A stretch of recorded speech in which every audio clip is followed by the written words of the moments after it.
Price Lord. எல்லோரும் சந்தோஷமாக இருக்கீங்களா? அந்த புதிய நாளுக்காக திரும்பவும் நம்ம ஒன்று சேர்ந்து ஆண்டவரோட பரிசுத்த ஆவியானவரை பற்றி நம்ம தியானிக்க போகிறோம்.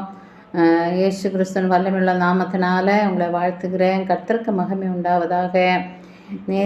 இது தொடர்ச்சியாக நம்ம பரிசுத்த ஆவியானவரை பற்றி நம்ம தியானிச்சுட்டு இருக்கிறோம்.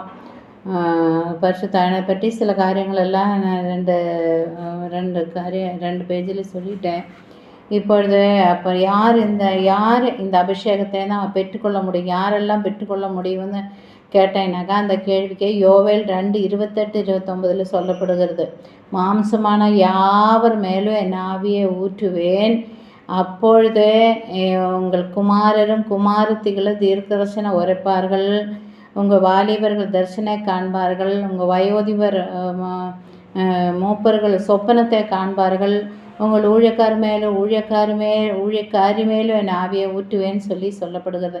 அதாவது மாம்சமான யாவர் மேலும் ஆவியை ஊற்றுவேன்னு சொல்லப்படுகிறது. புரிஞ்சுங்களா? மாம்ச தேகம் உள்ள யாவருக்கும் அந்த பரிசுத்த ஆவியின் அபிஷேகத்தை அவர் கொடுக்க அவர் வல்லவராக இருக்கிறார். லூக்கா 11ஆம் அதிகாரத்தில் 9 தொடங்கி 13 வரை உள்ள வசனங்களை நம்ம வாசிச்சிங்கனாக்கா நல்லா தெரியும்.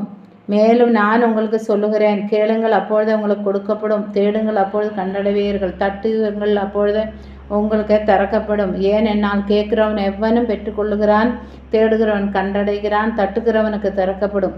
உங்களில் தகப்பனாயிருக்கிற ஒருவனிடத்தில் மகன் அப்பத்தை கேட்டால் அவனுக்கு கல்லை கொடுப்பேனோ, மீனை கேட்டால் அவனுக்கு பதிலாக பாம்பை கொடுப்பேனோ, அல்லது முட்டையை கேட்டால் அவனுக்கு தேளை கொடுப்பேனோ? பொல்லாதவர்களாக நீங்கள் உங்கள் பிள்ளைகளுக்கு நல்ல ஈவுகளை கொடுக்க அறிந்திருக்கும் போதே பரமபிதாவானவர் தம்மிடத்தில் வேண்டிக் கொள்ளுகிறவர்களுக்கு பரிசுத்த ஆவியை கொடுப்பது அதிக நிச்சயம். அதாவது தம்மிடத்தில் வேண்டிக் கொள்ளுகிறவர்களுக்கு அவர் பரிசுத்த ஆவியை கொடுக்கறது அதிக நிச்சயம். அது தாகத்தோடு நம்ம வேண்டிக் கொள்ளணும். ஒரு தகப்பனிடத்துல மகன் என்னென்ன கேட்குறனோ அதுதான், அது மேன்மையானது தானே கொடுப்போம். நல்ல அப்பத்தை, நல்ல முட்டை, நல்ல ஆண்டவர் எல்லாம் நல்லதாகவே தான் கொடுப்போம். அதே மாதிரி அதுக்கு அப்பத்தை கேட்டால் பாம்பை கொடுப்பேனோ தேளை கொடுப்பேனோ அதெல்லாம் ஒன்றும் கொடுக்கறது இல்லைல்ல, நல்லதாகவே கொடுப்போம். அதே மாதிரி நம்ம தகப்பனாக இருக்கிற, அதாவது பிள்ளைகளாக அதிகாரம் கொடுத்துருக்காங்க நமக்கு. இந்த பிள்ளைகளாக இருக்கிற நம்ம பரம தகப்பனான கர்த்தரிடத்துல பரிசுத்த ஆவியை கேட்கும்போது கொடுக்கறது அதிக நிச்சயம். நமக்கு தாகம் உண்டங்க, நிச்சயமாக நம்ம பெற்றுக்கொள்ள முடியும். அதிக நிச்சயம்னு சொல்லிட்டேன். லூக்கா 11ஆம் அதிகாரத்தில் 13ஆம் வசனம் சொல்லப்படுது. அதிக நிச்சயம் அல்லவா? பரிசுத்தாமே கொடுக்கறது அதிக நிச்சயமான வார்த்தைகள், நமக்கு உறப்பான வார்த்தைகள், நமக்கு ஆணித்தரமாக நம்பிக்கையோடு இருக்கிற வார்த்தைகள் நமக்கு கொடுத்துருக்காங்க.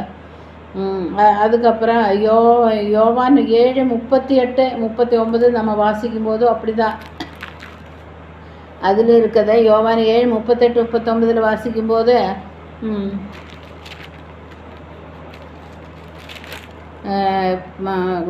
வேதவாக்கி சொல்லுகிறபடி என்னிடத்தில் விசுவாசமாக இருக்கிறவன் எவனோ அவன் உள்ளத்திலிருந்து ஜீவ தண்ணீர் உள்ள நதிகள் ஓடுவன்னு சொல்லப்படும். தம்மை விசுவாசிக்கிறவன் அடைய போகிற ஆவியை குறித்து இப்படி சொன்னார். புரியுதுங்களா? தம்மை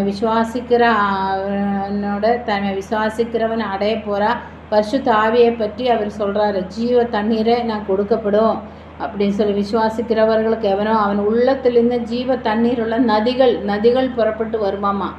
அதாவது பரிசுத்த ஆவியை குறித்து சொல்லியிருக்கிறாங்க. நாம் தாகத்தோடு அவரிடத்தில் கேட்கும்போது விசுவாசிக்கிற நம்மளுக்கு அதை பெற்றுக்கொள்ள முடியும்னு சொல்லப்படுகிறது. ஏசாயா 44:3 அப்படி தான் தாகம் மேலே நான் ஆவியை ஊற்றுவேன்னு சொல்லி தாகமாக இருக்கணும், வாஞ்சியோடு இருக்கணும். நமக்கு பரிசுத்த ஆவியின் அபிஷேகம் வேணும்னு சொல்லி தாகமாக இருக்கும்போது நாம் பெற்றுக்கொள்ள முடியும். எப்படிப்பட்டவங்க பரிசுத்த ஆவியின் அபிஷேகத்தை பெற்றுக்கொள்ளையும்னு கேட்டேனாக்கா, அவரோட பிள்ளைகள் அவர் நாமத்தின் மேல் விசுவாசம் உள்ளவர்களாக அவரை ஏற்றுக்கொண்டவர் எத்தனை பேர்களோ அத்தனை பேர்களும் பிள்ளைகளாகும்படி அதிகாரம் கொடுத்தார். அதாவது யோவான் 1:12 படி அவரை பிள்ளைகளுக்கு பெற்றுக்கொள்ளக்கூடிய தேவனை ஏற்றுக்கொள்ளுகிறவங்களுக்கு பரிசுத்த ஆவியின் அபிஷேகத்தை கொடுக்க முடியும். யோவான் 7:38 அப்படி சொன்ன மாதிரி தான் விசுவாசிக்கிறவங்களுக்கு அது தான் நிச்சயமாக அவர் கொடுக்க அவர் வல்லவராக இருக்கிறார். லூக்கா 29:49 அதாவது பிதாவின் வாக்குத்தத்தம் பெறதுக்காக நீங்கள் எருசலேமில் காத்திருங்க. இதே வசனம் அப்போஸ்தலர் 1:5 எழுதியிருக்காங்க. பிதாவு கொடுத்துருக்காங்க அந்த வாக்குத்தத்தம். பிதாவினோட வாக்குத்தத்தம் தான் பரிசுத்த ஆவியை அனுப்புவேங்கிறது அவரோட ஒரு வாக்குத்தத்தம். அது கொடுக்கறதுக்காக, அது கிடைக்கிறதுக்காக நாம் தேவ சமூகத்தில் காத்திருக்கணும். அதான் எருசலேம் விட்டு போகாதிருங்கள், காத்திருங்கன்னு சொல்லி இயேசு கூட சொன்னாங்க. எருசலேம் விட்டு நான் போகக்கூடாது. எருசலேம்னா தேவ நகரம், தேவனோட பாதம், தேவ சமூகம் இருக்கிற இடம் தான் எருசலேம். எருசலேம் விட்டு நம்ம போகக்கூடாது. நம்ம காத்திருக்கும் போது, தேவ சமூகத்தில் காத்திருக்கும் போது பரிசுத்த ஆவியானவரை கிடைக்கிறதே அதிக நிச்சயம்னு சொல்லப்படுகிறது. அப்போஸ்தலர் 5:32 கூட அவர் கீழ்ப்படுகிறவருக்கு கொடுக்குற பரிசுத்த ஆவியானவர் அப்படின்னு எழுதியிருக்கு. கீழ்ப்படுகிறவருக்கு அவங்கள பரிசுத்த ஆவியானவரே கொடுப்பாரு. அப்போஸ்தலர் 4:31 ஜெபிக்கிறவங்களுக்கு பரிசுத்த ஆவியானவரை கொடுப்பாங்க. அப்போஸ்தலர் 10:44 வசனத்தை கேட்ட யாவர் மேலும் பரிசுத்த ஆவியை பொழிந்தருளினார்னு சொல்லி நம்ம வாசிக்கிறோம். வசனத்தை கேட்குறவங்கள 10ஆம் அதிகாரம் சொல்லும்போது, கொர்நேலியு வீட்டில் பேதுரு வந்து பிரசங்கம் பண்ணும்போது புறஜாதிகள் எல்லாம் கூடியிருந்தேன் பேதுரு பிரசங்கத்தை கேட்கும்படியாக இருந்தாங்க. அவங்கள கேட்டவங்கள் மேலே அவங்க வேறு எந்த நிபந்தனையும் இல்லை. பரிசுத்த ஆவியானோட அபிஷேகத்துக்காக அவங்க அது கூட அவங்களுக்கு தெரியல, அபிஷேகம்லாம் தெரியல, வசனத்தை கேட்டாங்க. கேட்ட உடனேவே கொடுத்தாங்க. இப்போ எத்தனை இதில் அதை காத்திருக்கணும், தாகமாக இருக்கணும், ஜெபிக்கிறவங்களுக்கு இதெல்லாம் நம்ம பார்த்தோம். இப்போ வசனத்தை கேட்குறவங்களுக்கும் அந்த பரிசுத்த ஆவியான அபிஷேகத்தை அவர் கொடுப்பாங்கன்னு சொல்லி நம்ம பார்க்குறோம்.